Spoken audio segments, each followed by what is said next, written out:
From the cradle to the grave, to the end of days, we all should dance while we live. Don't wait for another chance. It's written in the stars, in the stars, in the stars. The notes of life are running out of time.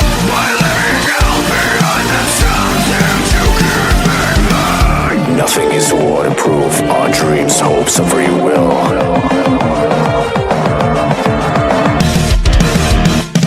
Give them and blindness and the turn aside, but still set flows within. Nothing is fireproof. Publish papers and the truth. It's true what they say to comprehend it in our DNA. Small things make what we say as the essence of every human being. Break it down.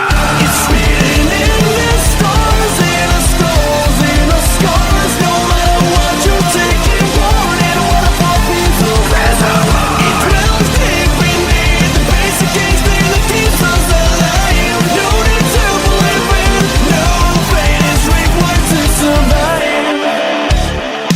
There is nothing left to say, only the music can take the breath away. Difference between you and me is